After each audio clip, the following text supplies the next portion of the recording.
केंद्र सरकार ने ट्विटर के पूर्व सीईओ जैक डॉर्सी के दावों को झूठा बताया है। जैक डॉर्सी जो ट्विटर के पूर्व सीईओ हैं, उन्होंने एक इंटरव्यू में दावा किया था कि किसान आंदोलन के दौरान भारत सरकार ने कुछ ट्विटर अकाउंट्स को ब्लॉक करने का हुक्म दिया था, जो भारत की आलोचना कर रहे थे, सरकार की जो आलोचना कर रहे थे। डॉर्सी ने इस इंटरव्यू में दावा किया कि सरकार ने ट्विटर इंडिया के दफ्तर पर छापेमारी और उसके कर्मचारियों को गिरफ्तार करने की धमकी भी दी थी। अब इसी दावे को लेकर, और जब ये अपना दावा कर रहे थे जैक डॉर्सी, तो उन्होंने ये बात भी कही कि भारत एक लोकतांत्रिक देश है, वहां पर इस तरह की चीजें हो रही थी।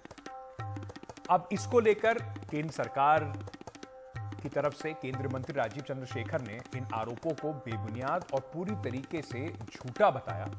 उन्होंने कहा कि डॉर्सी सीईओ रहने के दौरान ट्विटर और उनकी टीम लगातार भारतीय कानून का उल्लंघन कर रहे थे। 2020 से लेकर 22 तक कई बार नियम तोड़े गए। राजीव चंद्रशेखर ने यह भी कहा कि डॉर्सी को भारतीय कानून की संप्रभुता स्वीकारने में दिक्कत हो रही थी। उन्होंने साथ साथ यह भी जोड़ा कि 2020-21 में किसानों ने बड़े पैमाने पर, मैं आपको थोड़ा बैकग्राउंड दे रहा हूं, जिसमें आंदोलन जो आपको याद है 1 साल का आंदोलन रहा था। डॉर्सी जो थे वो 2021 में ट्विटर के सीईओ पद से उन्होंने इस्तीफा दे दिया था। तो क्या क्या बातें कही गई और उसके कैसे कैसे जवाब आए वो भी सुनवाएंगे, लेकिन उससे पहले जरा आपको बता देते हैं कि जैक डॉर्सी का दावा जो है वो कह रहे हैं कि किसान आंदोलन के वक्त ऐसे कई आग्रह भारत सरकार की ओर से आए। सरकार ने आलोचक पत्रकारों के अकाउंट को भी ब्लॉक करने का आग्रह किया। धमकी भरे अंदाज में ये आग्रह किए गए। भारत में ट्विटर को बंद करने की बात तक कह दी गई। कर्मचारियों के घरों पर छापे मारने की बात कही गई, दफ्तर बंद कराने की बात कही गई और साथ ही साथ गिरफ्तारी की भी धमकी दी गई। ऐसा जैक डॉर्सी का दावा है। उसी दावे पर जो सरकार का जवाब आया है, सरकार कह रही है कि सरासर झूठ बोल रहे हैं जैक डॉर्सी। शायद ट्विटर के इतिहास के उस संदिग्ध दौर को मिटाने का प्रयास कर रहे हैं। भारतीय कानूनों का बार बार उल्लंघन कर रहे थे। डॉर्सी और उनके टीम को भारतीय कानून की संप्रभुता मानने में दिक्कत थी। जनवरी 2021 में विरोध प्रदर्शन के दौरान बहुत सारी गलत सूचनाएं फैलाई गई। यहां तक कि नरसिंहार की रिपोर्ट भी फैलाई गई जो फर्जी थी। फेक न्यूज का जो है उसको बढ़ावा दिया गया। जून 2022 के बाद उन्होंने कानूनों का पालन करना शुरू किया। कोई भी जेल नहीं गया, ना ही ट्विटर का शटडाउन हुआ। हमारा फोकस सिर्फ भारतीय कानून के अनुपालन सुनिश्चित करने के लिए था। तो जरा सुन लेते हैं कि इस पर क्या क्या प्रतिक्रियाएं आई। They were not in compliance with Indian law. They were neither raided, they were neither sent to jail. And so this is a fiction that he has put out there for whatever reasons that he's put out there. But the facts are that the government of India has consistently maintained that any platform, whether they are foreign or Indian, whether they are big or small, must comply with Indian laws if they are to operate in India and offer services and products to the Indian citizens. Twitter was misusing its power as a platform to selectively de-amplify and selectively de-platform people both in India and abroad. In India, it was a direct violation of Article 14 and Article 19 of our Constitution.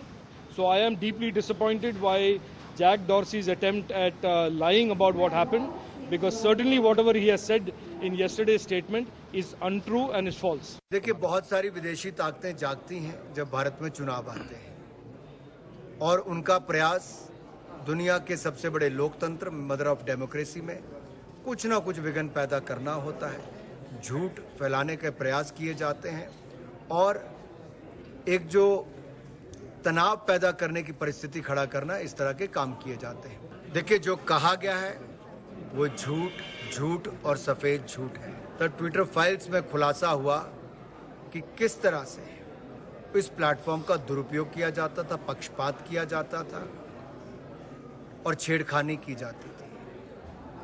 और ये मैं नहीं कहता, ये Twitter files में आया है। उस पर जैक डॉर्सी आज तक कोई जवाब नहीं दे पाए। क्योंकि उनका चेहरा बेनकाब हुआ। ट्विटर का एक फाउंडिंग सीईओ, फॉर्मर सीईओ अगर ये कह रहा है कि सरकार ने इस कदर दबाव बनाया था कि अगर किसानों को दिखाया गया तो आपके घरों पर छापे पड़ेंगे, ये असलियत है। पर ये ऐसा नहीं है कि सरकार और ट्विटर के बीच में तल्खी ये पहले नहीं थी। किस तरीके से परेशानियां रही ट्विटर और सरकार के बीच में, क्योंकि बड़े गंभीर आरोप हैं जैक डॉर्सी के।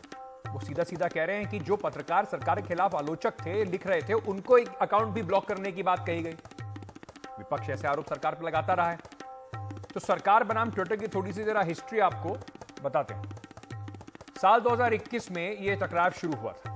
गणतंत्र दिवस के दिन ट्रैक्टर रैली जो थी किसानों की, आपको याद होगा, वो हिंसक हो गई थी। ट्विटर पर कई कथित, ऐसा सरकार का आरोप था कि फेक न्यूज, भड़काऊ कंटेंट को शेयर किया गया।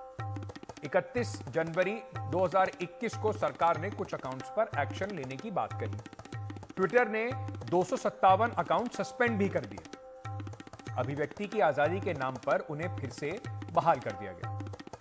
फरवरी में सरकार ने 1100 से ज्यादा अकाउंट्स की सूची ट्विटर को सौंपी। ट्विटर ने कुछ अकाउंट्स को ही ब्लॉक करा। फिर 25 फरवरी 2021 को सरकार ने जारी कर नए आईटी जो नियम हैं वो भी सामने रख दिए। सोशल मीडिया प्लेटफॉर्म को भारत में एक शिकायत अधिकारी की नियुक्ति करनी होगी, ऐसा सरकार ने कहा। ट्विटर ने अभिव्यक्ति की आजादी पर अंकुश बताकर नए जो आईटी नियम हैं उसका पालन करने से इनकार कर दिया। ट्विटर को नियम मानने के लिए फाइनल नोटिस जारी कर दिया गया। फिर जून 2021 में ट्विटर के चीफ कंप्लायंस ऑफिसर नियुक्त किया गया। इस बीच ट्विटर के जो समय इंडिया हेड थे महेश्वरी साहब, उनका इस्तीफा हुआ, उनको भी बुलाया गया और कुछ अधिकारियों को भी पुलिस ने बुलाया गया क्योंकि केस रजिस्टर हुए थे उनके खिलाफ। तो उस चीजों को लेकर यह पूरा मामला तूल पकड़ता गया। अब सरकार कह रही है कि देखिए, आपको याद होगा कैसे रविशंकर प्रसाद, पुराने हमारे जो आईटी मिनिस्टर थे, इसके कुछ दिनों बाद उनकी बदलाव भी हो गया था, उनकी जगह किसी और को भी ले आए थे। तो कुल मिलाकर अब सरकार और ट्विटर के बीच में एक नया चैप्टर शुरू हो गया है इस जंग का। लेकिन आपको जाने से पहले यह भी बता दें, भारत उन देशों में है सबसे ज्यादा जहां से रिक्वेस्ट जाती है ट्विटर, फेसबुक और बाकी सोशल मीडिया प्लेटफॉर्म्स पर किसी भी कंटेंट को या किसी भी अकाउंट को ब्लॉक करने की या कंटेंट को हटाने की। अब उसे आप किस तरीके से देखते हैं वो आप पर छोड़ते हैं।